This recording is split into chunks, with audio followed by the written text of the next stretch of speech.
বন্ধ না মঙ্গলক নমো তাচ্ছা ভগবতো আরহতো সাম্মা সম্বুদ্ধাস্সা।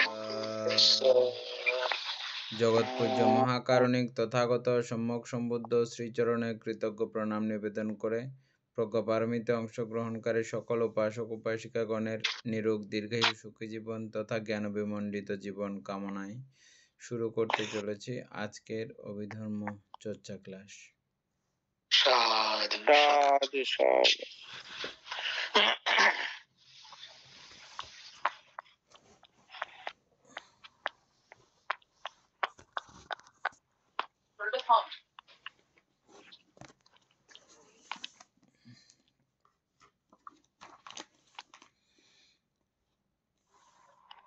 কালকে আমরা এই আত্মাবাদজনক ইন্ধন 23 না মঙ্গলক 23 না আমরা কালকে 1223 পর্যন্ত পড়ছিলাম আর কি। তাইলে 24 পড়বো যে আজকে। 1223 আত্মবাদ, এটা তো কালকে করা হয়েছিল। আত্মাবাদ সম্পর্কে আমরা প্রত্যেকে জানি আত্মাবাদ ইন্ধন কি। বইতে শেষ করেছে 1223-এ, কিন্তু অ্যাপসে আরো আছে। তাহলে অ্যাপসটা পড়েন। অ্যাপসগুলো পড়বো, পড়েন একবার। অ্যাপসে বলা হচ্ছে কোন ধর্মগুলো উপাদান নয়। আচ্ছা, এমনি তো আমরা এটা জানি, যে কোনো একজনকে জিজ্ঞেস করলে হয়ে যাচ্ছে। আত্মাবাদ উপাদান সম্পর্কে কি বুঝে এটা জিজ্ঞেস করলে? আত্মাবাদ উপাদান সম্পর্কে, আচ্ছা হ্যাঁ, আত্মাবাদ উপাদান, আত্মাবাদ জনক ইন্ধন কি রূপে? ইন্ধন, ইন্ধন মানে উপাদান আর কি। হ্যাঁ বলতে। আত্মাবাদ উপাদান সম্পর্কে কে বলবেন? বলেন যে কোনো একজনে।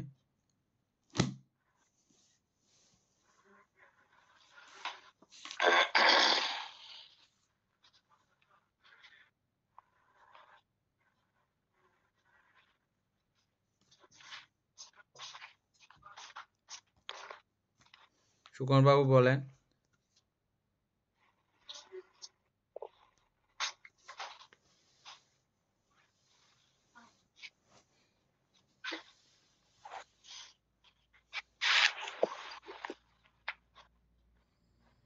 সুকুমার আসছে? বলেন উপাসক, বলেন। বলতে আত্মবাদ উপাদান হচ্ছে ওইটা যিনি নিজেকে শ্রেষ্ঠ মনে করেন, যিনি বলে যে মানে আমি আহংভাবটা যার কাছে সবচেয়ে বিদ্যমান থাকে, এই সমস্ত ধর্ম, বুদ্ধের ধর্ম বা যে ভিক্ষু সংঘ বা আর্য বা নির্বাণ যে আছে, এগুলো সম্পর্কে যার নাই, বিশেষ করে এই ধরনের ব্যক্তিরাই আত্মবাদের মধ্যে থাকে আর কি, এগুলো উপাদান হয় আর কি। মানে উনি এগুলো নিয়ে দৃঢ়ভাবে আঁকড়ে ধরে থাকেন নিজেকে, বাকিগুলো উনি বুঝতে চান না। উপাসিকা আছে? মঙ্গলক আত্মাবাদ উপাদান সম্পর্কে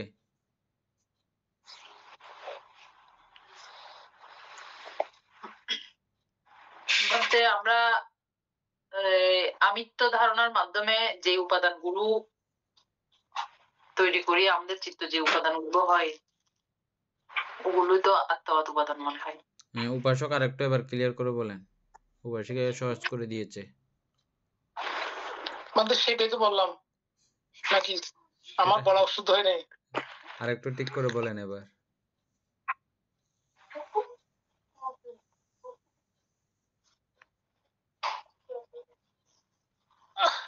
আর অন্য কেউ বলবো, আমি যেটা বলছি আমি তো ওইভাবে ওই জিনিসটা এইভাবে বুঝতে পারিনি। আবার বললে ঠিক হয়ে যাবে। আবার বললে ঠিক হয়ে যাবে। নিজেকে মানতে আত্মবাদ মানে নিজেকে নিজের মধ্যে বিদ্যমান থাকে, এগুলো নিজেকে শ্রেষ্ঠ মনে করা, এটাই আমি বুঝতে চাচ্ছিলাম আর কি। উপাসিকা এবার একটু করে বলেন, বিশ্লেষণ করে বলেন। আপনি যেটা বলছেন উত্তরটা ঠিক আছে, এখন আসলে ঠিক জায়গা বুঝে আপনি ওটা টান দিয়েছেন নাকি ইয়ে করেছেন? এখন আরেকটু বিস্তারিত করলে বুঝে যাব। বান্তে আমরা উদাহরণস্বরূপ যদি বলি যে যখন আমরা বলি এটা আমার ঘর, আমার বাড়ি বা আমার সন্তান বা দেহটাও আমার, এরকম আমার বলে দাবি করে যখন তৃষ্ণা উৎপাদন করি, ওই তৃষ্ণাগুলো তখন একদম যখন আমাদের মানে তৃষ্ণাটা যখন দৃঢ় হয়ে যায় তখন এটা উপাদানে তৈরি হয়। তো এভাবে অথচ এখানে তো আমার বলে কিছুই নাই, ওই ধারণাটা যখন না থাকে, ওইটার বিপরীতে যখন সব আমার মনে হয়, আমি মনে হয়, এভাবে তৃষ্ণা দৃঢ় হয়ে যাওয়ার পরে ওইটা উপাদান হয়ে যায়। এরকম করে আত্মাবাদ উপাদান গুলো হয়,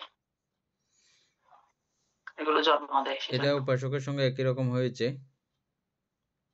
এটা সুকুমার বাবু আরেকটু ইয়া করে গভীর করে কিছু বলেন তো। এটা কিন্তু এখন সহজ হয়েছে আপনার, এটা দুইজন আলোচনা করছে।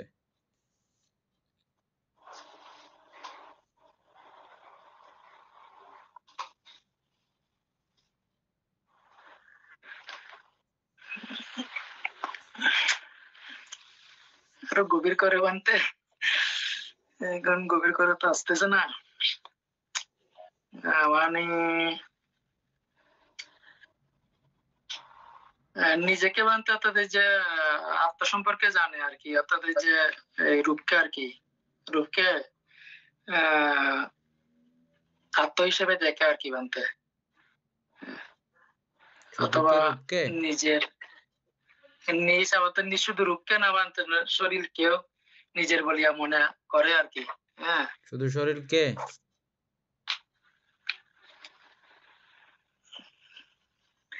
মানে শুধু শরীরকে নদীকে যদি চিন্তা করে মানতে, মানে রূপ বেদনা পঞ্চস্কন্ধকে পুরো আর কি, পঞ্চস্কন্ধকে আত্মবাদ হিসেবে জানে আর কি মানতে।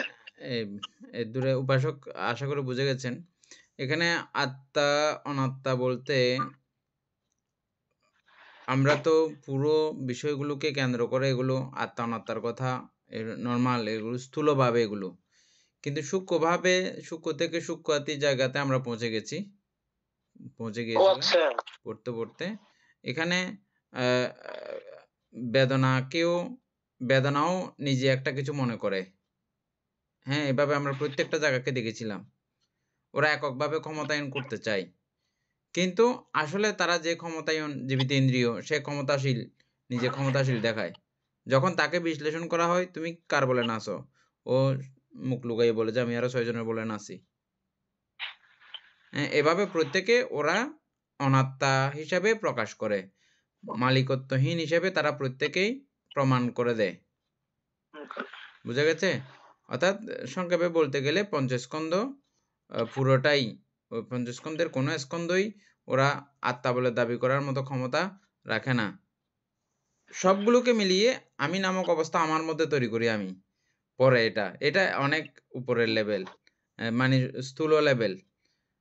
এটার থেকে আরো সূক্ষ্ম লেভেল হচ্ছে যে এগুলো পঞ্চস্কন্ধকে ভাগ করে প্রত্যেকটা স্কন্ধ আবার ওই স্কন্ধকে বিভাজন করে আবার প্রত্যেকটা সূক্ষ্ম জায়গাতে গেলেও তখনও এই অবস্থা দাঁড়ায় যে সেখানে আত্মা নাই। এগুলোকে এই বেদনাকে বেদনা মনে করে যারা, আমরা যে ইয়েতে পড়ছিলাম মূল পর্যায় সূত্র, বেদনাকে বেদনা মনে করে কেন? সে বেদনার যথাবোধতা জানা না বলে। আমরা মূল পর্যায় সূত্র আরেকবার পড়বো, আরেকবার পড়লে আরো আনন্দ লাগবে, মজা লাগবে, বুঝছেন মূল পর্যায় সূত্রটা। তাহলে সংজ্ঞাকে সংজ্ঞা জানে কেন? সে সংজ্ঞাকে সংজ্ঞা জানে, সংজ্ঞা লইয়া আনন্দ করে, সংজ্ঞা আমার বলিয়া বলে। কেন বলে? কারণ সংজ্ঞার ভূতুৎপত্তি সম্পর্কে সে জানে না, সংজ্ঞার সৃজন সম্পর্কে সে জানে না বলে সংজ্ঞা লইয়া সে আনন্দ করে। হ্যাঁ, বা সংজ্ঞা আমার বলে, সংজ্ঞা আমি বলে, সংজ্ঞাতে আমি বলে, এরকম করে কথা কিছু পড়ছিলাম না আমরা? এখন কথা একটা প্রশ্ন হচ্ছে কি, আপনি যেটা বলতেছেন বেদনা সংজ্ঞা সংস্কার বিজ্ঞান, এটার সম্পর্কে জানার পরে যখন আত্মবাদে যায় তখন সেটা তো অবশ্যই, আমি তো এমনি লোকাল আত্মবাদটা সম্পর্কে বলছিলাম যে তো আপনি এটা যেটা নিয়ে বলছেন সেটা তো এটা হ্যাঁ, নিয়ে তিনি মান অহংকারের যেমন মান অহংকার ওই সূক্ষ্ম অতি সূক্ষ্ম জায়গার মধ্যেও আছে কোথায় কোথায় যেমন আমরা দেখতেছি যে অরহত মার্গলাবির কাছেও এই মান বিদ্যমান, হুম, ঠিক আছে, সেখানেও এই মানের অস্তিত্ব মানের বিদ্যমানতা রয়েছে, তার মধ্যে এই বিষয়গুলো একদম সমুচ্ছিন্ন হয়ে যায় নাই। হ্যাঁ, তো সেই বিষয়টা কোনটা, এগুলো এদের না কোনো না এটা ঠিক কোনো আছে অংশ বলতে হ্যাঁ আমি কোনো না কোনো অংশ এখানে আত্মা বলে দাবি করে, আত্মা বলে অস্তিত্ব জানান দিতে চাচ্ছে এখনো। এটা এটা সমূলে যখন ছিন্ন হয়ে যায় তখন হচ্ছে যে আর তিনি অর্হত হয়ে যান, বা এখানে যে এই আত্মাজনক ইন্ধন সমূলে সমুচ্ছিন্নভাবে বিচ্ছিন্ন হয়ে যায়। এখন বুঝছেন এটা এই ইন্ধনটা একেবারে সূক্ষ্ম থেকে সূক্ষ্ম জায়গাতে ও ইয়া করে। এই যে আত্মাবাদ বা ওদের কোনো অংশকে বেদনাকে যখন সে বলবে যে বেদনা সত্তাধিকারী যদি বলে, তাহলে ওই বেদনাকে কেন্দ্র করে তার চিত্ত গঠিত হবে এবং ওই চিত্ত তাকে জন্মদান করবে, ওই ইন্ধন তাকে জন্মদান করবে। বুঝছেন? এভাবে প্রত্যেকটা স্কন্ধ, 4 স্কন্ধ বা 5 স্কন্ধ, প্রত্যেকটা স্কন্ধেরই এই একই অবস্থা। ওইভাবেই ওই ইন্ধনগুলো বা আসক্তির নেক্সট স্টেপ উপাদান। ওই উপাদান কালকে আমরা উপাদান সম্পর্কে আলোচনা করছিলাম, ইন্ধন কথাটা দিয়ে উপাদান সম্পর্কে আমার একটা পরিষ্কার ওই ধারণা আগুন হয়েছে। দিয়ে আপনি উদাহরণ দিছিলেন গতকালকে হ্যাঁ পরিষ্কার, মানে উপাদান সম্পর্কে আগে যতটা আমার পরিষ্কার ছিল না, এই শব্দটা পেয়ে আমার আর একটু মানে বিষয়টা পরিষ্কার হয়েছে। মানে ঠিক আছে, এখন এই আত্মবাদ আমরা এখন যেটা পড়তেছি আসলে তো এটা তো আমাদের জন্য ঠিক আছে। আমি বলছি যে লোকীয় আত্মবাদের কথা বলে ফেলছি অন্তাকে। না, লোকীয় ভাবেও ঠিক আছে, সেটাও ঠিক আছে, এটাও ঠিক আছে। হ্যাঁ হ্যাঁ, তো এটা লোকীয় ভাবে তো আমরা নরমালি বলি, আই আবার করে। কারণ পঞ্চস্কন্ধ সম্পর্কে যারা জানে তাদের তো এটা তো আমরা অবশ্যই এমনি আইডিয়া বলতেই আছে। ভাষা ভাষা করে বলতেছি যে সবাই, কিন্তু এটার হ্যাঁ, হ্যাঁ, গভীরতা ঠিক। কিন্তু এখানে এখানে হ্যাঁ এটাই গভীরতা, ঠিক আছে ঠিক আছে বলতে আমি আসলে বুঝতে চাইনি। তারপরে তাহলে আত্মাবাদ আমাদের আর পড়তে হচ্ছে না। না বাদে আর পড়ার দরকার আছে বলে মনে হচ্ছে না। এখন যদি কেউ বলে তাহলে আবার একটু পরে যেতে পারবো, সমস্যা নেই। বাবু বুঝছেন?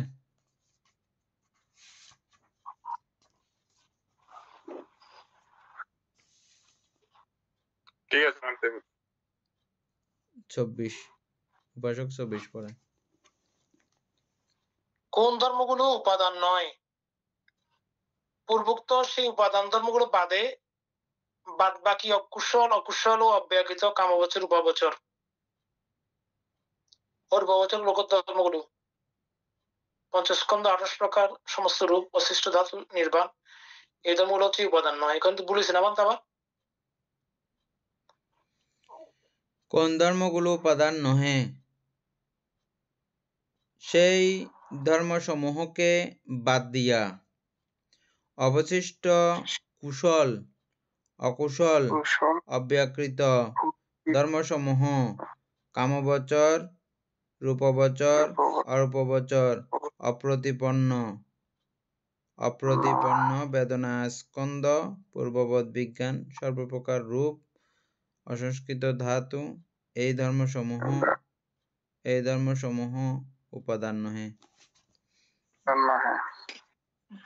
ঠিক আছে তো মনে হয় বানতে না ঠিক আছে বলতে উপাসকের যেটা বলছে এটাও ঠিক আছে, তবে আমাদের এটা যদি ঠিকঠাক হয় আগের সমস্ত রহস্যগুলো ব্যত হয়ে যাবে। এখন আমি একটা আসছে মাথায় বিষয় আসছে এখন হঠাৎ করে, এটা হচ্ছে কিনা দেখেন, যেমন কোন ধর্মসমূহ উপাদান নহে, তাইলে আমরা এখানে যেগুলো উপাদান হয় এগুলোকে টেনেছি, একবার টানা হয়েছে না, উপাদান নয় জায়গার মধ্যে আবার সেম বিষয়গুলো আবার টানা হয়েছে। হ্যাঁ, তাহলে আগেও আমরা সেম এখানে অসংস্কৃত ধাতু যখন টানছে, হ্যাঁ এখানে দেখেন সর্বপ্রকার রূপ আর অসংস্কৃত ধাতু এই লাইনটা দিয়ে চিন্তা করেন একটু। সর্বপ্রকার রূপ আর অসংস্কৃত ধাতু এই ধর্মসমূহ উপাদান নয়। কোথায় এটা না, আচ্ছা আমি যেটা মাথায় আসছে এটা বলি আগে, এটা শুনে থাকেন। এটা যদি ঠিক হয়, আগে যেগুলো নিয়ে আমরা বিতর্ক করছিলাম এগুলোরও সমাধান এখানে। হ্যাঁ সেটাই বলেন তো। না ওই যে বানতে আর কি, ওই যেটা লাস্টের লাইনের মাধ্যমে সমাধান হয় না, কি? লাস্টের লাইনের সমাধান না, এখন পুরো ফার্স্ট লাইন সহ সমাধান করব। এটা একটু কিছু বুঝছেন কিনা বলেন তো। সেই ধর্মসমূহ বাদ দিয়ে, অর্থাৎ যেগুলো পরে আসছি আর কি আমরা চারটা না আর কি, কোন ধর্মসমূহ উপাদান নহে সেই ধর্মসমূহ বাদ দিয়ে অবশিষ্ট কুশল অকুশল অপ্রাকৃত ধর্মসমূহ, কামবচর তৈলিক, কামবচরের মানে সবগুলো আছে, রূপবচরের সবগুলো আছে, রূপবচরের সবগুলো আছে, অপ্রতিপন্ন, এগুলো প্রতিপন্ন নয় আর কি বানতে। হ্যাঁ বানতে এক্ষেত্রে যেগুলো আমরা আগে পরে আসছি, এখন পরে বাদ বাকি যেগুলো বলা হচ্ছে কুশল অকুশল অব্যাকৃত, কামবচর, রূপবচর, উর্ববচর, লোকোত্তর ধর্ম, এগুলোকে যদি আমরা আসলে উপাদানে যেতে না দিই তখন এই ধর্মগুলোই হবে। বুঝে গেছেন, ঠিক আছে। অর্থাৎ আমার মধ্যে যদি এটা উপাদান যদি না হয়, আমি যদি না করি, সেটা আমার সঙ্গে সম্পর্ক নাই। এই যে অপ্রতিপন্ন লেখাটা আর কি বানতে, এই অপ্রতিপন্ন কথার মাধ্যমে এটা পুরো বিষয়টা আমার হঠাৎ করে আগের গুলোও একই ভাবে মিলাইলে, আগের গুলো একই কথা, চিত্তের কথা একই কথা, কোনো সমস্যা নাই। এটা কি বইতে আছে বানতে? বইতে আমার এখানে নাই কেন? আছে এটা আছে। আছে তো নিচে, আছে তো মনে হয় নাকি? ও আচ্ছা আচ্ছা, আমি এখানে আমি অপ্রতিপন্ন শব্দ দেখি নাই, কিন্তু আপনি যখন বলছেন তখন চিন্তা করছি এখানে কেমনে হবে না, চিন্তা করছি না তাহলে এখানে এই বিষয়টা বাদ যাবে। হ্যাঁ, তো সুতরাং আমাদের এগুলো আমরা যুক্ত করলে যুক্ত হচ্ছে, যে সবগুলোর সঙ্গে তো আমাদের যুক্তিটা হয় না। হ্যাঁ, এরকম কুশলও আছে, অকুশলও আছে, অব্যকৃত আছে, সবগুলো তো আমরা করি না, উপাদানে যুক্ত করি না। যেটা যেটা আমাদের সঙ্গে সংস্পর্শের মধ্যে আসে সেগুলোকেই আমরা উপাদান বানাচ্ছি, বাকিগুলোকে আমাদের সংস্পর্শে আসতেছে না, বানাচ্ছি না। এভাবে কুশল আছে, অকুশল আছে, সেগুলো উপাদান হবে না। হ্যাঁ, তারপরে সেই সঙ্গে আবার ওই যে অসংস্কৃত ধাতু ও আছে, এগুলো তো আছে, এগুলো তো ক্লিয়ার আছে। হ্যাঁ, 28 প্রকার সমস্ত রূপ অশিষ্ট ধাতু এগুলো সবগুলো আছে। 25 কোন ধর্মগুলো উপাদানের উপযোগী? আসবযুক্ত কুশল অকুশল ও অব্যাকৃত কামবচর, রূপবচর ও অরূপবচর ধর্মগুলো পঞ্চস্কন্ধ এই ধর্মগুলো হচ্ছে উপাদানের উপযোগী। এগুলো ঠিক আছে মানতে, এইখানে আবার উপযোগী কথাটা লিখে দিয়ে এটা ক্লিয়ার হয়েছে মানতে না।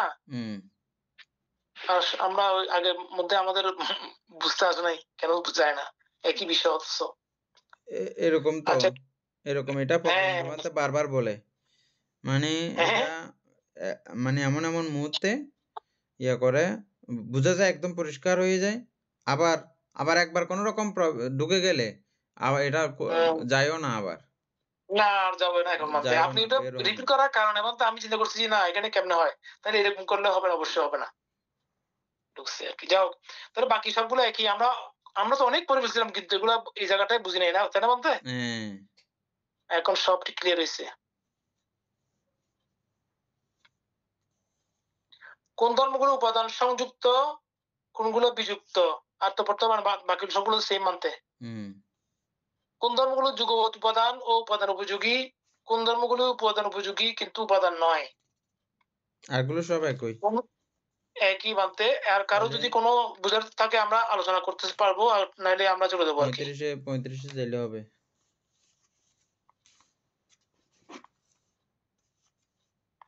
চ্যাপ্টার শেষ এটা, ক্লেশ গুচ্ছ বাদে পড়বো নাকি আর ওই বিষয় নিয়ে একটু আলোচনা হবে? কোন বিষয়? আমরা যেগুলো পড়ে আসছি এটার মধ্যে আর কোনো কারো জানা আছে কিনা? উপাদানটা কেউ না বুঝলে বলে থাকেন। এটা বুঝলে ভালো হয় সবার জন্য। উপাসিকা এনি বড়ুয়া, উপাদান সম্পর্কে আমি কালকে আরেকটা নতুন উপলব্ধি আমাদের ক্লাসে সবার হয়েছে, সবাই মিলে আমরা আলোচনা করেছিলাম। তুমি যদি সেটা শুনে থাকো তো জানাও, না শুনলে আবার একটু আলোচনা করব। বলতে আমি এক সপ্তাহ ছিলাম না ক্লাসে, অসুস্থ ছিলাম। না, আমাদের আফ্রিকার এনিকে বলছি। আচ্ছা, আসছে নাকি বলছে? বলতে আমি তো গতকালকে ক্লাসে ছিলাম না। মানে আত্মবাদ উপাদান সম্পর্কে তো আমি এতটুকু জানি, অর্থাৎ আমাদের চিত্তের মধ্যে যখন নাম এবং রূপকে যখন আমরা আত্মা মনে করি, অর্থাৎ রূপ আমার, নাম আমার, উদাহরণের এটা মনে করি, হাতে যখন আমরা আসক্ত হইয়া পড়ি তখন সেটা আত্মবাদ হয় এবং সেটা উপাদানে, এবং যখন আমাদের এর থেকে বেদনা উৎপন্ন হয়, বেদনা থেকে তারপর তৃষ্ণা, তৃষ্ণা থেকে যখন উপাদানে পৌঁছা যায় তখন সেটা আত্মবাদ উপাদান। উপাদান বারবার আমরা বলতেছি। আমরা এতদিন ধরে বলছিলাম যে কি এটাকে গাঢ় তৃষ্ণা বলছিলাম, আরো গভীরতর অবস্থা বলছিলাম। এভাবেই আমরা বিভিন্নভাবে বইয়ে পেয়েছি, ওইভাবেই বলছি না। কিন্তু উপাদানকে আসলেই আমরা চিনতে পারছি?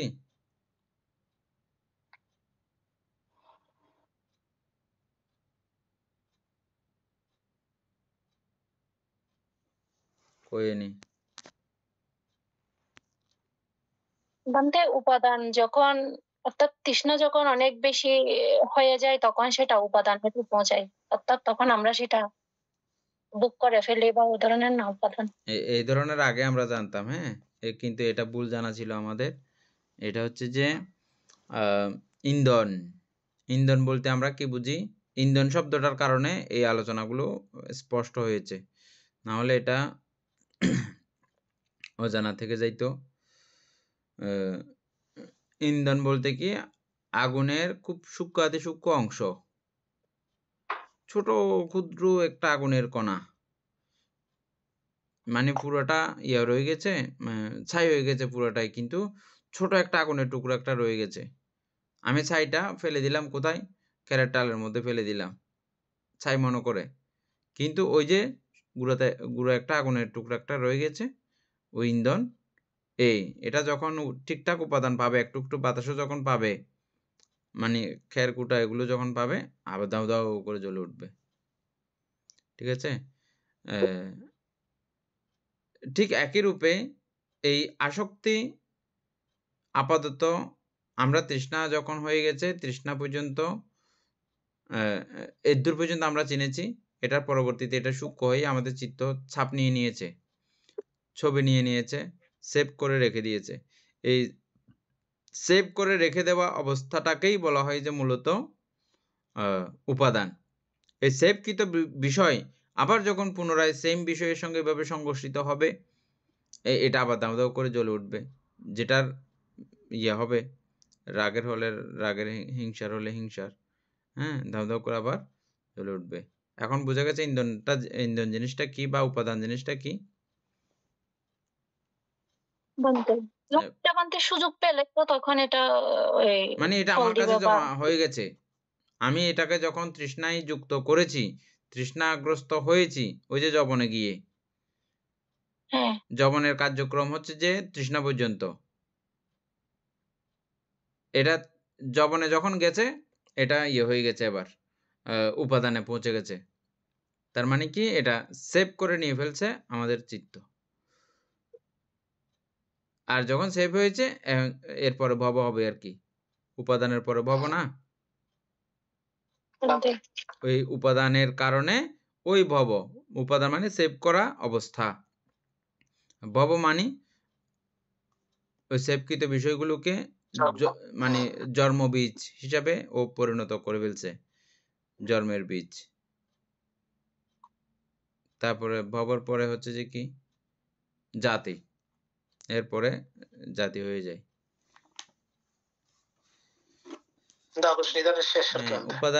উপাদানের এই ইয়াটা উপাসক সুকুমার বাবু একটু লিখে রাখিয়েন, এনি লিখে রাখলে ভালো হবে। এটা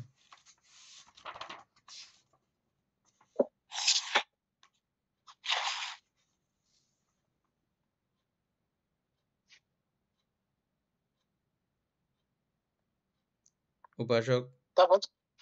কলুষতা গুচ্ছ, কোন ধর্মগুলো কলুষতা বা কলুষ দোষ প্রকার, যথা লোভ, দেশ, মোহ, মান, দৃষ্টি, সন্দেহ, আলস্য, চঞ্চলতা, নির্লজ্জতা ও নির্ভয়তা।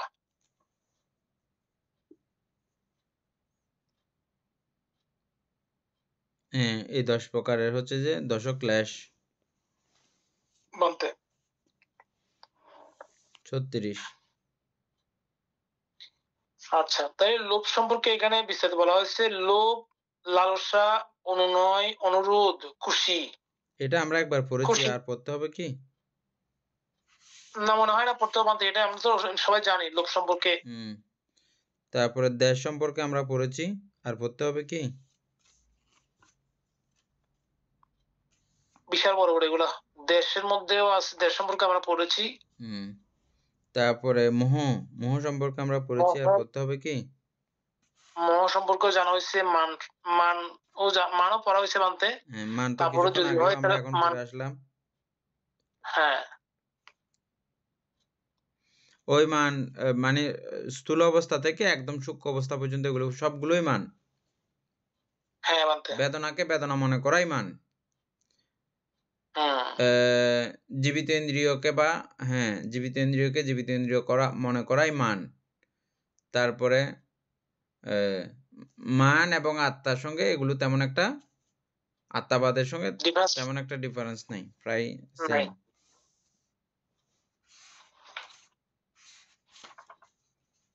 মানে সমূলে ধ্বংস করতে হবে আত্মবাদটা, তারপরে। হ্যাঁ, আচ্ছা, এই কারণে আসলে নতুন করে চেনা হয়েছে মানতে মানটাকে। এই কারণে তো ওদিকে অনাগামী পর্যন্ত যেতে হয় ওটা ধ্বংস করার জন্য।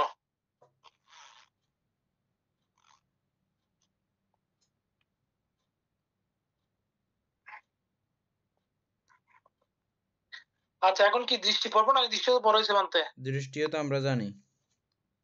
সন্দেহ, এই গত দুদিন আগে পড়া হয়েছে মনে হয় সন্দেহটা। তারপর আলস্য, এটাও জানি। তারপরে কেউ আলোচনা করতে হইলে এগুলো কেউ জানান, কোনটা আলোচনা করার প্রয়োজন পড়লে। সেজন্য বলছি আর কি, আমরা চলে যাচ্ছি। অদ্বৈত সম্পর্কে আমরা জানি। আচ্ছা, অদ্বৈত সম্পর্কে আমাদের আজকে নতুন করে জানা হয়েছে।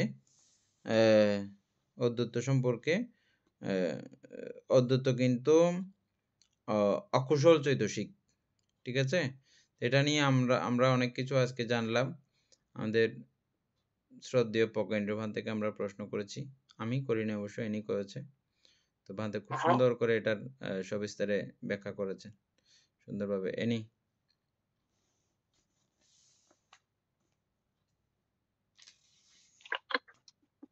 বান্তে উদ্যত্তর অর্থ হচ্ছে যে অর্থাৎ চঞ্চলতা, মানে চিত্তের চঞ্চলতা। তো আমরা এটা অকুশল সাইডের মধ্যে পড়েছিলাম। মানে অকুশল সাইডের মধ্যে আছে যে এই 14 প্রকার অকুশল চৈতসিকের মধ্যে উদ্যত্ত আছে। তো আমরা সেটা কুশলের মধ্যে যখন যাচ্ছি তখন ওই উদ্যত্তের ইয়াটা পাই নাই, প্রতিপক্ষ কি সেটা পাই নাই। তো পরে মান্তের থেকে জিজ্ঞেস করলাম, মান্তে সেটার উত্তর দিল যে উদ্যত্ত একদম অনাগামী পর্যন্ত থাকে। মানে যারা অনাগামী মার্গ পর্যন্ত ওদের থেকেও উদ্যত্ত থাকে। অরহত মার্গ, আচ্ছা, অরহত মার্গ পর্যন্ত থাকে উদ্যত্ত। তবে তোমাদের ক্ষেত্রে সেটা হচ্ছে যে মানে চঞ্চলতাটা থাকে ঠিক, তবে সেটা বিপাক হয় না বা ও ধরনের ফল দেয় না, ওইটা ইয়া অনুযায়ী।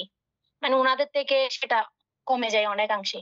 অকুশলের মধ্যে যেরকম থাকে, কুশলের সাইডে গিয়ে সেটা কিন্তু উদ্যত্তটা থাকে না, মানে থাকে সূক্ষ্মভাবে সেটা মানে থাকে। তো এবার মূল বিষয়টা এখনো আসে নাই, আরেকটু বলতেছি আমি। অর্থাৎ তার মানে কি অরহত মার্গলাভীরাও কি এই অকুশল চৈতসিক নিয়ে আছে? আমাদের কথা প্রশ্ন ছিল যে সেখানে, সেটা আমরা বুঝতে পারি না যে অবশ্যই অরহত মার্গ পর্যন্ত তিনি এই অকুশল চৈতসিকের অন্তর্গত। অরহত ফল লাভ করলে তখন আর এটার অন্তর্গত নাই, এটা ওনার কাছে আর থাকবে না। এই অদ্বৈত অকুশল চৈতসিকের সমন্বয়তা আর থাকবে না। ক্ষণিক সময়ের মধ্যে যিনি মার্গ লাভ করেন, নতুন ফল লাভ করেন তড়িৎ গতিতে। হ্যাঁ, এটা ক্ষণিক ওই সময়, মানে সময় ওইটা তারপরেও তো হ্যাঁ অভিধর্ম অনুসারে তো ওই শুক্র জায়গাকেও বাদ দেওয়া হয় নাই। হ্যাঁ সেই বাদ দেওয়া হয়নি, হেতুতে ঠিক আছে অরহৎ মার্গ পর্যন্ত এই এই চৈতসিকের ব্যবহার আছে। যেমন প্রমাণস্বরূপ আমরা তো নর্মালি ওটা জানি, শ্রোতাপত্তি মার্গ চিত্তের মধ্যে, ফলচিত্তের মধ্যে অকুশল বা চারিউপায়ের দিকে নিয়ে যাওয়ার 5টা সংযোজন, তো 5টা সংযোজনের মধ্যে 3টা না ধ্বংস হয়েছে, আরো 2টা আছে না? তিনটা হ্যাঁ আরো 2টা ছিল, 3টা ধ্বংস হয়েছে, আরো 2টা অকুশল সংযোজন। আর কিন্তু তিনটা থাকে যে মধ্যে 3টা কি কি ধ্বংস হয়েছে? শ্রোতাপতি সকায় তিনটা দৃষ্টি তিনটা তিনটা বিচিকিৎসা ধ্বংস শিলব্রত করতো। পরামর্শ, এই 3টা ধ্বংস হয়। হ্যাঁ ওইটা ধ্বংস হলে তো শ্রোতাপন্ন হয় বানতে। হ্যাঁ, কিন্তু অকুশল বা অপায়ে নিয়ে যাওয়ার সংযোজন আরো 2টা শ্রোতাপত্তি মার্গলাভের কাছে থাকে, কিন্তু ওনারা চারি উপায়ে যান না। ঘটনা কি? উন্নত দিতে পারেন না। হ্যাঁ হ্যাঁ, ওটা কেন? ওটা বানতে সুপ্ত থাকে, ওটা কমে যায় তো। হ্যাঁ, কারণ ওগুলো উৎপন্ন হয় মনে মনে, কায়িক এবং বাচনিকভাবে তিনি এটা সমাধান করেন, সম্পন্ন করেন না। যার জন্য হ্যাঁ ঠিক একইভাবে সেই প্রণালীতে এটাও এই অদ্বৈত অরহৎ মার্গ পর্যন্ত আছে, কিন্তু থাকলেও ওগুলোকে আশকারা দেন না, ফসকি দেন না। একই সিস্টেমে, বুঝা গেছে না? হ্যাঁ বানতে। অদ্বৈত, যাই হোক, আমরা অদ্বৈত সম্পর্কে আর বাদ বাকি সবকিছু জানি। তো এটা কি বানতে অকুশল হিসেবে থাকবে যে হ্যাঁ হ্যাঁ নাকি? একদম, কারণ অকুশল এটা তো থাকেই। অরহৎ ফল লাভ করা পর্যন্ত অকুশলের বিচ্ছিন্নতা অবস্থা নাই। মোহ অরহৎ মার্গ পর্যন্ত মোহ আছে না? মোহ কুশল চৈতসিক? অবিদ্যা না, অবিদ্যা বা মোহ কি কুশল চৈতসিক? না বানতে। হ্যাঁ, অকুশল চৈতসিক, এটা ওখানে পর্যন্ত আছে। কিন্তু থাকলেও অন্ধ পৃথকজনের মোহ আর পৃথকজনের মোহ ব্যবধান আছে। পৃথকজনের মোহ অবশ্যই আর কল্যাণ পৃথকজনের মোহ ব্যবধান আছে। আবার কল্যাণ হ্যাঁ। পৃথকজনের মোহ শ্রোতাপত্তি মার্গলাভের মোহ ব্যবধান আছে। শ্রোতাপত্তি মার্গলাভের মোহ সকৃতগামী শ্রোতাপত্তি ফললাভী মোহ বেশ কম আছে, এইভাবে ক্রমিকভাবে। হ্যাঁ বানতে। মোহ প্রত্যেকটা জায়গায় না, আছে, এটা তো মানে পাই এটা নাই, ক্রমিকভাবে। এটা তো পাই নাই আমরা, সেটা আর কি বানতে। না, এটা বইয়ে নাই, এটা আমরা সবকে বানতে আসতে বলছে শুধু শুধু কয়েকটা, মানে ওই 3টা পাইছিলাম আর কি, 3টা। আজকের ভিডিওটা দেখলে আপনি বুঝে যাবেন, আজকে ক্লাসের ভিডিও। আচ্ছা, বলতে ওইটা চিত্তের প্রতিপক্ষ বলেছে যে মনস্কার আর কি, চিত্তের সমাধি অবস্থা। ও চিত্ত যখন হ্যাঁ, সমাধি অবস্থা এটা এটার হচ্ছে যে কি, এটা মার্গলাভী হোক বা না হোক, মার্গলাভী হোক বা না হোক, তিনি যখন প্রথম ধ্যান লাভ করবেন তখন ওনার কাছে এই অদ্বৈত থাকবে না। প্রথম ধ্যান হতে অষ্টসমাপত্তি পর্যন্ত এই ধ্যানে অধিষ্ঠিত প্রতিষ্ঠিত থাকলে ওনার কাছে অদ্বৈত থাকবে না। এটা হচ্ছে প্রতিপক্ষ। মার্গলাভী হোক বা না হোক, কোনো অসুবিধা নেই। হইলেও মার্গলাভী হোক বা না হোক, তাইলে প্রথম ধ্যান থেকে অষ্টসমাপত্তি পর্যন্ত অষ্টসমাপত্তি ওনাদের থেকে মানে অদ্বৈত থাকবে না, অদ্বৈত থাকবে না। তো এই অরহৎ মার্গতে কারণ কেন তাদের থাকবে? চিত্ত এটা তো লীন, তাদের চিত্ত লীন। অরহৎ মার্গ লাভী, কিন্তু তিনি যদি ধ্যানস্থ না থাকেন, ওনার চিত্তের ইয়ে আছে, গতিবিধি পরিবর্তনের মানে ব্যাপার আপনি আছে। যেটা বলছেন সেটা হচ্ছে যিনারা এই প্রথম ধ্যান থেকে অষ্টম সপ্তম ধ্যান পর্যন্ত অবিচ্ছিন্নভাবে থাকেন, ওনাদের থাকবে না। যতক্ষণ থাকেন ততক্ষণ, যতক্ষণ ওরা ওই অবস্থায় থাকেন, নামলে ঠিক আছে, এটা থেকে ঠিক আছে। উঠলে আবার হবে। হ্যাঁ সেটাই যুক্ত হবে আর কি। এখন ক্লিয়ার আছে। এটা হওয়ার কারণেই আমাদের চিত্ত দুঃখিত হয়, চিত্ত ক্লান্ত হয়। আমরা যেমন দৌড়াইলে ক্লান্ত হই, চিত্ত দৌড়াইলে ক্লান্ত হয়, তখন আমরা মানে অস্বস্তি ভোগ করি, অশান্তি ভোগ করি। আর চিত্তকে এভাবে শান্তি করে চুপ করে বসে রাখলে শান্তি পাওয়া যায়। এটা চিত্ত শান্ত করার সবচেয়ে সর্বশ্রেষ্ঠ কলা কৌশল। বর্তমান বিজ্ঞান জগতে এটা খুব আলোড়িত একটা কথা, মানে এটাকে যে কোনো একটা জায়গাতে স্থির করে ফেলতে হয়, তাহলে শান্তি। বুদ্ধও এটাই বলেছেন, চিত্তকে একাগ্র করলেই শান্তি পাওয়া যায়। ঠিক বলতে। আমরা যেমন দেহকে চুপচাপ বসায় রাখলে যেমন দেহ শান্তিতে থাকে, আর দৌড়াদৌড়ি করাইলে দেহ যেমন অশান্তিতে থাকে, ক্লান্ত হয়ে যায় গাম জ্বরে, ঠিক চিত্ত এভাবে যখন দৌড়াদৌড়ি করে চিত্ত ক্লান্ত হয়ে যায়, চিত্তেরও ঘাম ঝরে। তারপরে উদাহরণস্বরূপ আর কি এগুলো আবার হ্যাঁ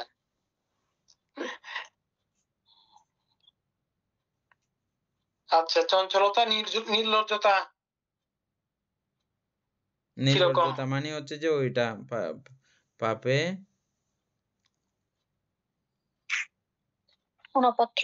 অনপত্রপা আর কি। নির্লজ্জ, অনপত্রপা হচ্ছে যে ভয়, অহিরি অহিরি লজ্জিতে ওই হবে যে অনপত্রপা, না অনপত্রপা হচ্ছে পরে।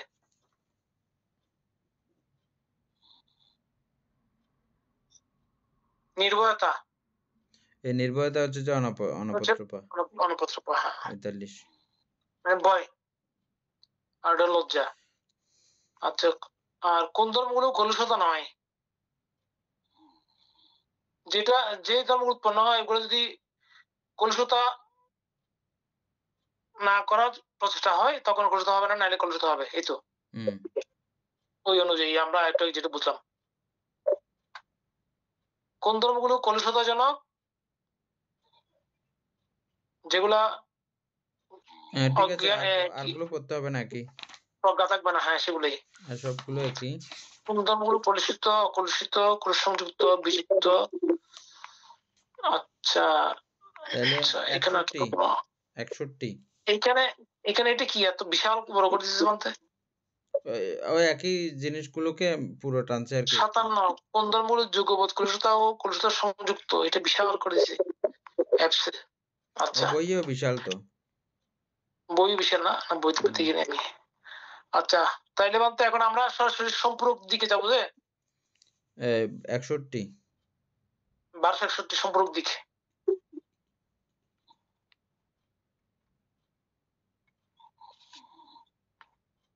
পৃষ্ঠ বা উপরিভাগ দুঃখ, এটা হচ্ছে ইয়েতে বইতে পিট্টি দোকান। কোন ধর্মগুলো দেখার মাধ্যমে পরিত্যাজ্য?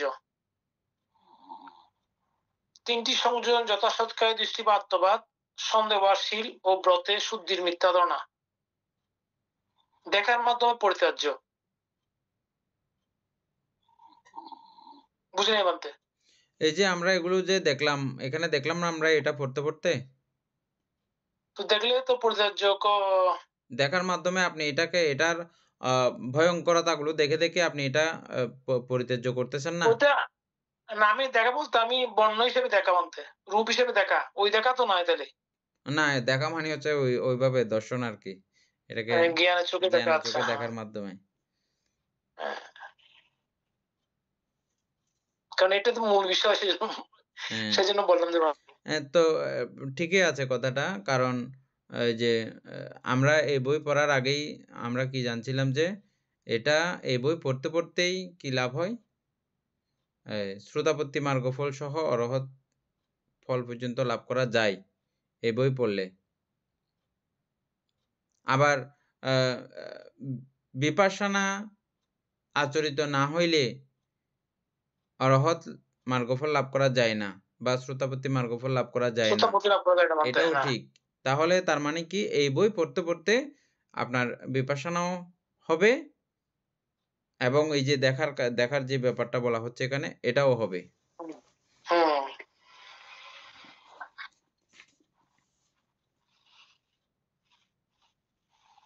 আচ্ছা, এক্ষেত্রে সৎকারী দৃষ্টি বা আত্মবাদ কিরকম, এগুলোর মধ্যে আর পড়তে হবে না মনে হয়?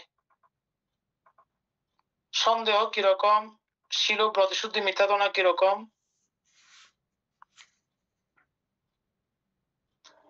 কোন ধর্মগুলো দেখার মাধ্যমে পরিত্যাজ্য নয়, ভাবনার মাধ্যমে পরিত্যাজ্য।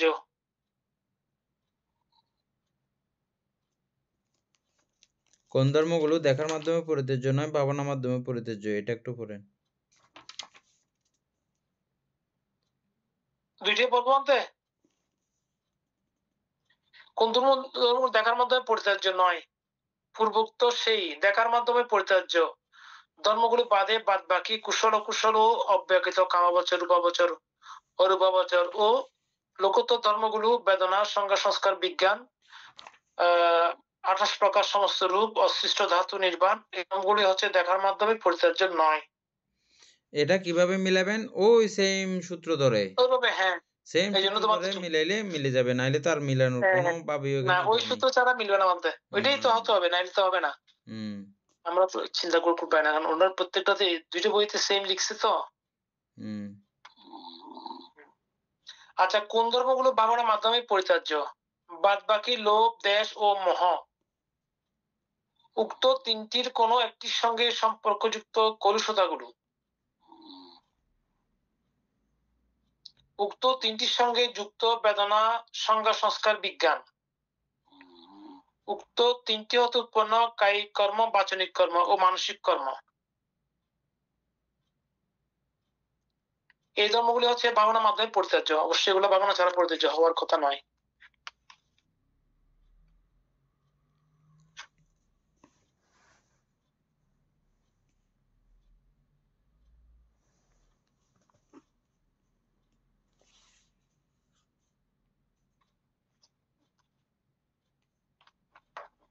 কায়কর্ম, বাক্যকর্ম, মনোকর্ম।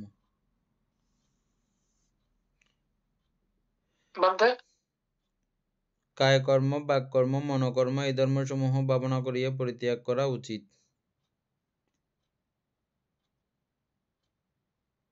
যেগুলোর মাধ্যমে ওই ক্লেশ যুক্ত থাকবে আর কি, লোভ, দেশ, মোহ। ভাবনা কাকে বলে আবার একটু বলেন, উপাসিকাকে বলতে দেন।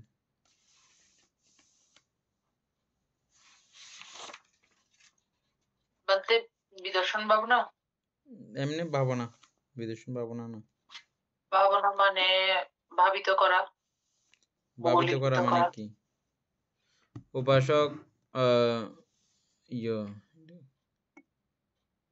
সুশান্ত বড়ুয়া এটা শুনে থাকেন ভালো করে, ভাবনা মানে কি? ভাবিত করা বলতে পারতে কোনো একটা বিষয় নিয়ে যখন আমরা ভাবি, ওইটা বিশদভাবে কিভাবে কি হয়েছে এগুলো ভালোভাবে বুঝতে পারা আর কি, ভাবার মাধ্যমে ভালো করে বুঝতে পারা, ওইভাবে ভাবিত করে। হ্যাঁ ঠিক আছে, ব্যাপক করে ফেলা ওই বিষয়টাকে, ব্যাপক করে এটার অদ্যপান্ত সব জেনে ফেলা। ভাবনা মানি ভাবিত করা। আর এই ভাবনা করার জন্য কি একান্তই চোখ বন্ধ করে বসে থাকা উচিত, না এটা ছাড়াও কি সম্ভব? কিভাবে সম্ভব? আমি এমনি রইলাম, এভাবে রইলাম, কিন্তু আমি এমন একটা বিষয়কে নিয়ে ভাবিত হচ্ছি, জানছি। হ্যাঁ, তো এটা ভাবিত হওয়ার মাধ্যমে আমার ওই বিষয়টা পুরো ত্যাগ হয়ে গেছে বা গ্রহণ হয়ে গেছে, যেটাকে আমি করতে চাচ্ছি, যেভাবে করতে চাচ্ছি সেভাবে হয়ে যায় আমি ভাবিত করার মাধ্যমে। তবে আমরা যারা এই প্রাজ্ঞতা বিজ্ঞতা যাদের স্থূল, তাদের জন্য অবশ্যই আমাদের এই ইন্দ্রিয়গুলোকে যতদূর সম্ভব স্টপ করে রেখে মনেন্দ্রিয় দ্বারা এই বিষয়গুলোকে ভাবিত করলে সহজ বোধ্য হয়, তাড়াতাড়ি হয়, দ্রুত হয়। সেজন্যই আমাদের এই চোখ বন্ধ করেই করতে হয় এই ধ্যান। চোখ বন্ধ করলে অন্যান্য ইন্দ্রিয়গুলোও কি হয়ে পড়ে? চোখটা সবচেয়ে বেশি ইয়ে করে না, তারপরে চোখ, এরপরে একটু কম শব্দ শোনা যায় মতো জায়গায়। শব্দ হলে সমস্যা নাই, যেটা আমাকে আমাকে আমাকে কামনাযুক্ত করে বা আমাকে আকৃষ্ট করে এরকম শব্দ, বুঝছেন? শব্দ তো থাকবে সব জায়গায়, শব্দ ছাড়া তো জায়গা নেই। কিন্তু সব শব্দ কি আমাকে কি ইয়ে করে, আকৃষ্ট করে? করে না। যে শব্দ আমাকে আকৃষ্ট করে না ওরকম শব্দ কোনো সমস্যা নাই। কোন শব্দ বিশেষ করে আকৃষ্ট করে আমাকে? এই জগতে সবচেয়ে বেশি ভয়ঙ্কর হচ্ছে যে ছেলের জন্য মেয়ের শব্দ নারী কণ্ঠ, আর নারীর জন্য পুরুষ কণ্ঠ, এগুলো সবচেয়ে বেশি আকর্ষণীয়। হ্যাঁ, তো এটা বর্জনীয় আর কি। এগুলো ধ্যানের জন্য ধ্যান করার সময় এই বিষয়গুলো থেকে খুব মানে সজাগ থাকতে হয়।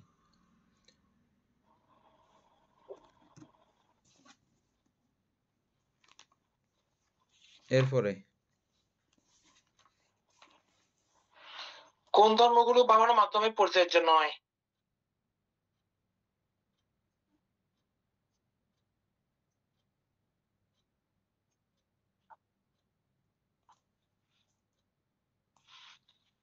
পূর্বোক্ত সেই ভাবনার মাধ্যমে পরিচর্য ধর্মগুলো বাদ বাকি কুশল, অকুশল ও অব্যাকৃত কামবচর, রূপাবচর, অরূপাবচর ও লোকোত্তর ধর্মগুলো পঞ্চস্কন্ধ, 28 প্রকার সমস্ত রূপ, অসৃষ্ট ধাতু নির্বাণ, এই ধর্মগুলো হচ্ছে ভাবনার মাধ্যমে পরিচর্য নয়। আচ্ছা, ওইটা না হইলে, ওই জিনিসটা না বোঝা গেলে এগুলো সবগুলো মানে ইয়ে হিসেবে থেকে যাইতো, আবুঝা হিসেবে থেকে যাইতো, কিন্তু জটিল হয়ে যেত বানতে।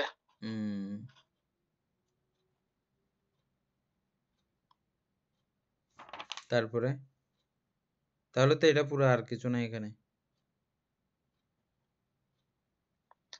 বানতে। এইখানে এই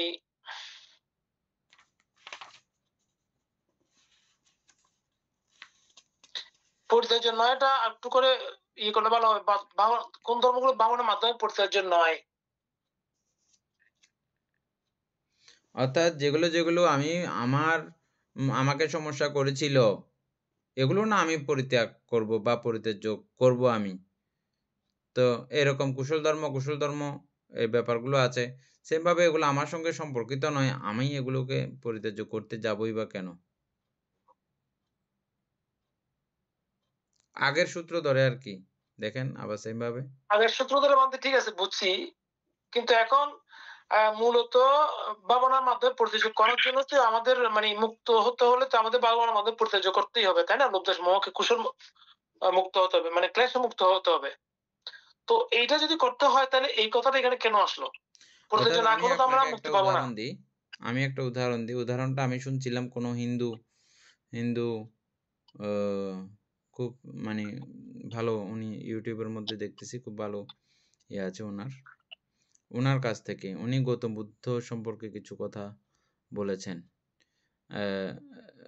গৌতম বুদ্ধ তিনি যখন সর্বশ্রেষ্ঠ সাধনা জগতে খুব শ্রেষ্ঠ জায়গাতে উন্নীত হয়েছিলেন, সেখানে গিয়েও তিনি সমস্ত কিছু আবার দেখলেন। এখানে মৃত্যু আছে, ভয়ভীতি হইতে শুরু করে যাবতীয় কোনো কিছুই ছেড়ে যায় না। যতক্ষণ ধ্যানে আছে ততক্ষণ ওগুলোর সঙ্গে সম্পর্কিত নাই, ধ্যান থেকে উঠলে আবার সম্পর্কিত হয়ে গেছে। তাই সমস্ত সাধনা ব্যবস্থাকে তিনি বন্ধ করে নিজে একটা নতুন পথ আবিষ্কার করেছেন, যেটাকে অরহত্ব বা বুদ্ধের শ্রেষ্ঠ প্রাপ্তি, যেটা অরহত। তো এখানে প্রশ্ন হচ্ছে যে অরহত হওয়ার পরেও তো তিনি মৃত্যুবরণ করেছেন, তিনি বৃদ্ধ হয়েছেন, ওনার সমস্ত শারীরিক যন্ত্রণা আদি সবকিছু ছিল। তা এখানে পরিবর্তন কি হয়েছে বা ব্যবধান কি হয়েছে? ওইটা আগেও এটা ছিল, এখনো এটা ছিল, দুইয়ের মধ্যে ব্যবধান কি? ব্যবধান হচ্ছে যে আগে এগুলোকে তিনি ওই যে আত্মাবাদ হিসেবে, মানে ও বেদনাকে বেদনা বলে জানতেন। এখন বেদনার সমূলে জানার কারণে বেদনাতে উনি নাই। বেদনা যা হইবে হোক, এখন রূপ যা হবে হোক, রূপের সঙ্গে আমার কোনো, আমি রূপে এখন সম্পর্কিত নই, আমি রূপে বিপ্রযুক্ত এবং নামেও বিপ্রযুক্ত। সুতরাং নামের যেটা হবে হোক, রূপের যেটা হবে হোক, আমার কোনো কিছু এগুলো যায় আসে না। ঠিক উনি মানসিকভাবে এমন একটা অবস্থাতে পৌঁছেছেন, ওগুলো নিয়ে ওনার কোনো মাথা ব্যথা নাই। কাটো সিরো যেটা করবে করো। খুব ভালো লেগেছে আমার, মানে উনি আসলে সত্যিকারেই বুদ্ধের এই মতবাদকে, বুদ্ধের এই প্রাপ্তিকে তিনি বুঝতে পেরেছেন। হ্যাঁ, তা আমার এটা শুনে খুব ভালো লাগলো ওনার কথাগুলো। তো যাই হোক, ওটা যদি বুঝেন, এগুলোর জায়গাতে রয়ে গেছে,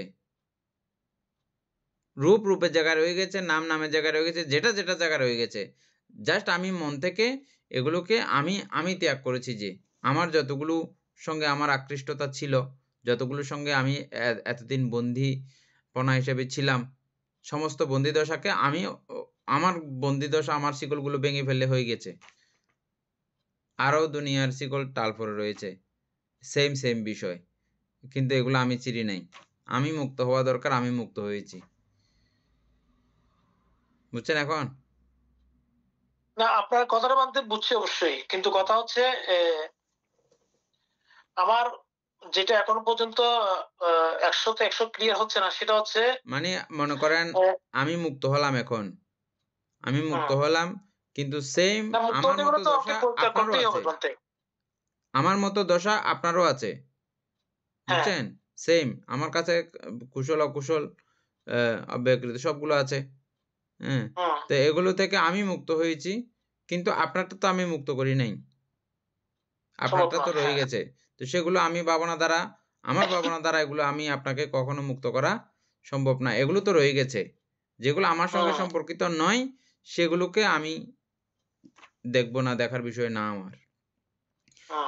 সম্যক সম্বুদ্ধ এটাও তিনি করেন কিরকম ভাবে, রাস্তা দেখাই দেন, তুমি এই লোয়ার রডগুলো এভাবে ভাঙতে পারো, এভাবে ধ্বংস করতে পারো, এগুলো তারপর তুমি বের হয়ে যেতে পারবা।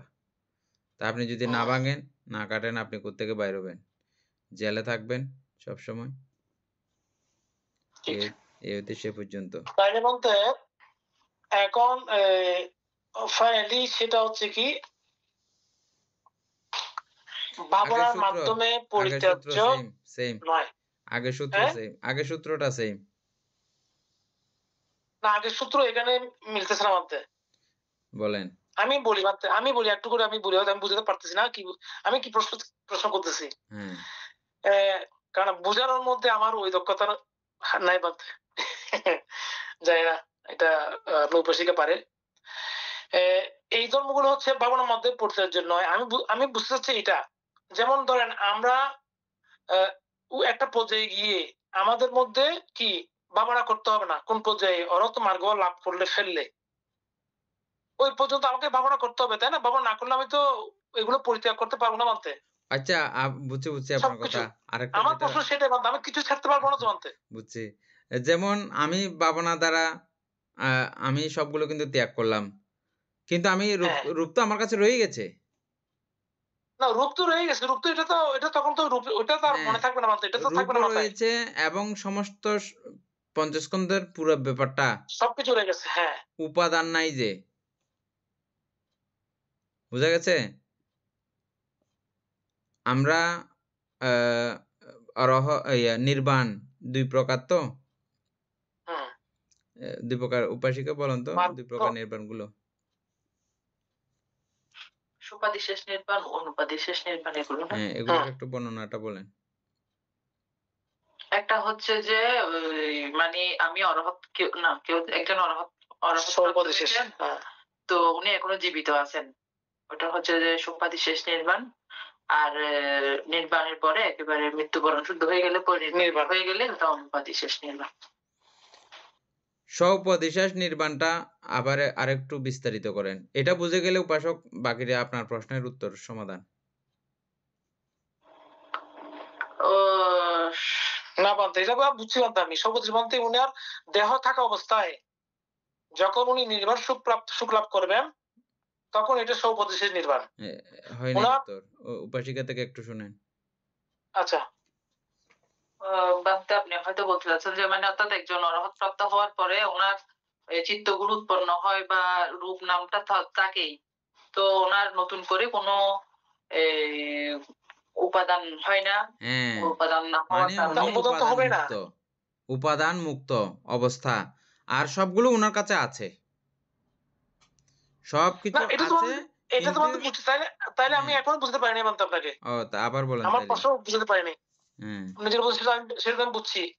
আমি বলতে চাচ্ছি যে আমরা যদি যেমন ধরেন শ্রোতাপন্ন, হুম আমরা যদি বিদ্যুৎ সম্ভাবনা না করি, তাই না? আমরা যদি না করি, আমরা এই যে আমাদের চিত্ত, চৈতসিক, রূপ, এগুলো যদি আমরা ভাবনার মাধ্যমে যদি পরিত্যাগ না করি, হুম তাহলে আমরা অগ্রসর হতে পারবো না বলতে। আচ্ছা, অনেক পরিত্যাগ। আমি ওই বিষয়টা বোঝাতে চাচ্ছি, এখানে ভাবনার মাধ্যমে পরিত্যাগ নয় বলা হচ্ছে এখানে এগুলোকে।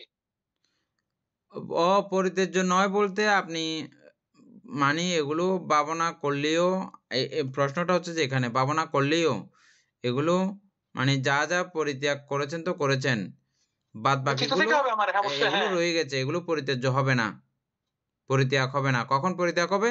নির্বাপিত হলে উপাধি আচ্ছা, শেষ। এটা উপাসকের, আমি ওনার কথা বুঝছি। হ্যাঁ আচ্ছা, ভাবনা করলে কি রূপ রূপ কি পরিত্যাজ্য হয়? না, না রূপ কি পরিত্যাগ করতে পারে? না না, না না, এখানে লেখা আছে সেগুলো আন্তরিকভাবে কিন্তু সেগুলোই পরিত্যাজ্য হ্যাঁ নয়। রূপ পরিত্যাজ্য। প্রথম অবস্থা কিন্তু একটা একটা কথা আছে যে রূপ পরিত্যাজ্য। তিনি রূপ না শুধু সবকিছুকে তিনি পরিত্যাজ্য করেছেন। কোথায় তিনি কোথায় গিয়ে আমাদের তিনি তো প্রতি এটা মুহূর্ত পেয়েছেন মাত্রে দেখেন। উৎপন্ন উদয়বির হচ্ছে। হ্যাঁ অর্থাৎ তিনি নির্বাণ আলম্বন দর্শন করার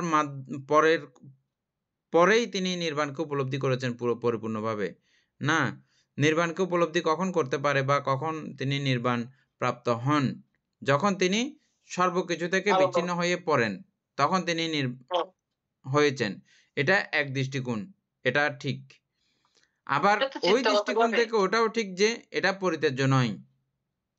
অর্থাৎ এই ভৌতিক দেহ কি বানতে পরিত্যাজ্য হবে? না, হ্যাঁ, পঞ্চস্কন্ধ পরিত্যাজ্য নয়। ওইটা- যদি ইহ জন্মে আমরা মানে এই নির্বাণ প্রাপ্ত হই, হ্যাঁ, হ্যাঁ, ওটা থাকবে বলতে, এটা তো পরিত্যাজ্য নয়। এটা তো ঠিক আছে, এটা বুঝছি বলতে আমি। ওগুলোই তো লিখছে এখানে না সব। ওটাই এখানে কি লিখছে যে বলছে ওটাই, এখানে? ওটাই। এখানে বলছে ধর্মগুলো বাদে, পূর্বোক্ত সেই ভাবনার মাধ্যমে পরিত্যাজ্য ধর্মগুলো বাদে বাদ বাকি কুশল ও কুশল ও অব্যাহৃত কামাবচর, রূপাবচর, অরূপাবচর ও লোকত ধর্মগুলো সাথে পঞ্চস্কন্ধ বাকিটা ঠিক আছে বলতে। হুম। কত নাম্বার যে এটা? আচ্ছা, এটা 1267 বইতে, আমি বইতে পড়ে নেই বানতে, এটা ইয়েতে অ্যাপসে 1267। বইতে আছে কোন কোন ধর্ম ধর্ম সমূহ ভাবনা করিয়া সমূহ ভাবনা করিয়া পরিত্যাগ করা উচিত নহে। ভাবনা করিয়া ও পরিত্যাগ করা আচ্ছা, উচিত নহে। এটা আরেকটা প্রশ্ন বলতে। হ্যাঁ, সেই ধর্মসমূহকে বাদ দিয়া অবশিষ্ট কুশল অকুশল অব্যাকৃত ধর্মসমূহ কামবচর, রূপবচর, অরূপবচর, অপ্রতিপন্ন, এই অপ্রতিপন্ন বুঝছেন? অপ্রতিপন্নতে আপনি পুরো ওই আগের সিস্টেমে মিলাইলে পুরো বিষয়টা আগের মতো। এই জন্য আমি বলতেছি যে আগের সূত্রটা মিলান, সব মিলে যাবে। অপ্রতিপন্ন বেদনা সে থেকে শুরু করে যাবতীয় সবগুলো বিজ্ঞানের স্কন্ধ, সর্বপ্রকার রূপ আর অসংস্কৃত ধাতু, এই ধর্মসমূহ ভাবনা দ্বারা ভাবনা করিয়া পরিত্যাগ করা উচিত নহে। যেগুলোর সঙ্গে আমি অপ্রতিপন্ন, এগুলো নিয়ে আমার এত মাথা ব্যথা থাকার কোনো দরকার আছে নাকি? নাই। সেই হেতুতে সেই সূত্র ধরেই এটা। এখন ক্লিয়ার হয়েছে না? যদি সেরকম হয় তাহলে আমাদের এটা লেখারও দরকার ছিল না। যাই হোক, বেজার হয়ে গেছে। অপ্রতিপন্ন শব্দের অর্থ কি? অপ্রতিপন্ন শব্দের প্রতিপন্ন অর্থ হচ্ছে নয়। যে আমি ওগুলোর সঙ্গে কোনো সম্পৃক্ততা আমার নাই। আচ্ছা, আমি সম্পৃক্ততা আগেও নেই। ওগুলোতে আসক্ত ছিলাম না। আচ্ছা, যেগুলো সম্পর্ক নাই ওগুলোতে মাথা কামানোর আমার দরকার মাথা নেই। কামানোর দরকার কি? মনে এগুলো করেন আমি আমি চিনিও জেলে না, থাকলে বুঝিও না। আমি জেলের শিখগুলো ভাঙার চেষ্টা করব। উকিল টুকিল দরকার আছে আমার, হ্যাঁ, এটা সেটার দরকার আছে। তো আমি জেলে নাই, আমার কোনো কেস নাই, না আমি কেন এতে তালিমালি করব? ভাবনার মাধ্যমে পরিত্যাগ করা উচিত নয়। এটা হয়তো লিখছে, আমরা এরকম করে বুঝতেছিলাম। আচ্ছা, যাই হোক। কথাগুলো আসলে ওই অনুবাদ করতে গেলে এরকম আসলে এটা আরো 2-3 বার অনুবাদ হলে আরো একটু ঠিক হবে আর কি পরে। হ্যাঁ বান্ধব, যাই হোক, এখন ঠিক আছে বান্ধব। এখনো ঠিক আছে, যাই আমি বুঝতে পারছি আমার মতো করে বুঝছি, সমস্যা নেই এখন। এখন ঠিক হয়েছে না? ঠিক বলতে না, সামনে যাই, আরো পরে দেখা যাবে বান্ধব। আমি এটা নিয়ে আরো প্রশ্ন করবো হয়তো। আচ্ছা, আপনি যদি ইয়ে করেন তারপরেও আমরা বান থেকে জিজ্ঞেস করে দেখতে পারি। 67 নম্বর 1267 উপাসক সুকুমার বাবু একটু লিখে রাখেন। এনি 1267।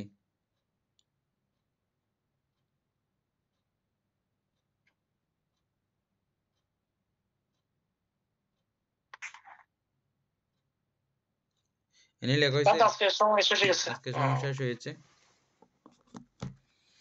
আমরা আগামী তে কালকে কি বলবো যে কালকে বলবো যে এটার মধ্যে সব শেষ না আরো আছে দেখি এখানে কৃষিযুক্ত।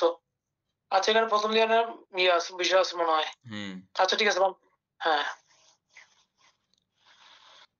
ধর্মপ্রাণ প্রিয় উপাসক উপাসিকা বৃন্দ, এতক্ষণ যাবৎ আমরা অতীব আনন্দ উৎফুল্ল চিত্তে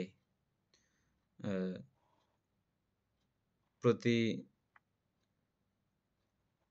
কথাতে কথাতে যেভাবে আমরা রস আস্বাদন করে করে এই অভিধর্ম চর্চা করছি, তার মানে প্রতিটা বলার মধ্যে, প্রত্যেক কথা শোনার মধ্যেই আমাদের এই মহাকুশল চিত্ত যে আমরা পড়েছি, সেই মহাকুশল চিত্তের সর্বশ্রেষ্ঠ চিত্তই আমাদের সম্পাদিত হয়েছে অনেক এই 1 ঘন্টার মধ্যে। এগুলো হচ্ছে মহাশ্রেষ্ঠ পুণ্যকর্ম, এগুলো আমরা সম্পাদন করেছি এতক্ষণ যাবৎ। এই সঞ্চিত পুণ্যরাশি অনন্ত চক্রবাসী সত্যগণকে দান করছি, গুরুভান্তিদিওকে দান করছি, মাতাপিতাগণকে দান করছি, এবং যারা আমাকে প্রতিনিয়তভাবে ধর্ম সহায়তা, ধর্ম প্রেম তথা ধর্মজীবন যাপনে উৎসাহিত করে চলেছেন, তাদের সকলকেও এই পুণ্যরাশি দান করছি, এবং যারা আমাকে প্রতিনিয়ত চারিত্র ইত্যাদি দান করেন তাদেরকেও এই পুণ্যরাশি দান করছি। এই পুণ্যের কাছে আমরা প্রার্থনা করব নির্বাণ লাভ অবধি অসৎ ব্যক্তি, মূর্খ ব্যক্তি, পাপমিত্রের সংসর্গ লাভ না করে সদা সর্বদা জ্ঞানদর্শী কল্যাণ মিত্রের সান্নিধ্য সংসর্গ লাভ করতে সক্ষম হই।